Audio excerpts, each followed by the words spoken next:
পৃথিবীতে কত দুমুখ মানুষ থাকে।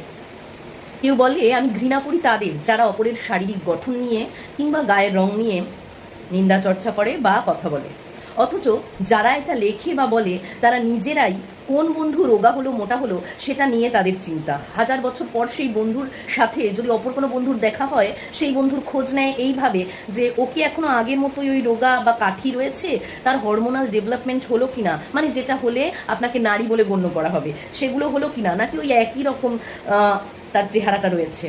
এইভাবে যারা খোঁজখবর নেয় তারা পর্যন্ত ফেসবুকে এসে বা সোশ্যাল মিডিয়াতে এসে এই সমস্ত কথা বলে যে আমি কিন্তু শারীরিক গঠন নিয়ে বা স্কিন নিয়ে কথা বলা লোকদেরকে ঘৃণা করি। আসলে যখন অপরকে বলা হয় তখন গিয়ে সেই কথাটা নিজের মাথায় থাকে না, কিন্তু যখন নিজের গায়ে গিয়ে সেই আঘাতটা লাগে, তাকে নিয়েও কেউ ট্রোল করে, তাকে নিয়েও তার করার কাজের জবাবটা দেয় যে তোমারও তো চেহারা এরকম, তখন গিয়ে তাদের গায়ে লাগে। তখন গিয়ে তারা যেটা নিজেরাই করে সেটা নিয়েই লিখে থাকে যে আমি এগুলো পছন্দ করি না বা এই সমস্ত মানুষদের ঘৃণা করি। তাহলে তো তাদের সবার আগে নিজেকে ঘৃণা করা উচিত, কারণ তারা নিজেরাই শারীরিক গঠন এবং সে রোগা হলো কি মোটা হলো এই সমস্ত নিয়ে ভীষণভাবে চিন্তিত থাকে। ইভেন নিজের বন্ধুদের ক্ষেত্রেও চিন্তিত থাকে যে সে কি আগের মতোই কাঠি বা রোগা রয়েছে, গসিপ করে অন্য বন্ধুর সাথে যে এই তো এই মেয়েটার ফ্যাশন সেন্স নেই বা এই মেয়েটা সেই আগের মতোই রোগা রয়েছে।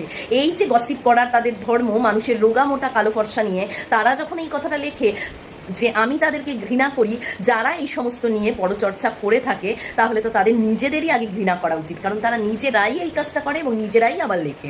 আর দ্বিতীয়ত, যে সমস্ত মানুষেরা এরকম থাকে, শরীর অসুস্থ হওয়ার পরও তারা কোনোভাবে শোধরায় না। শরীর অসুস্থতাটা না সকলের হতে পারে, যে কোনো মানুষের যখন ইচ্ছা হতে পারে, ভগবানই সেটা জানে যে কবে কি হবে।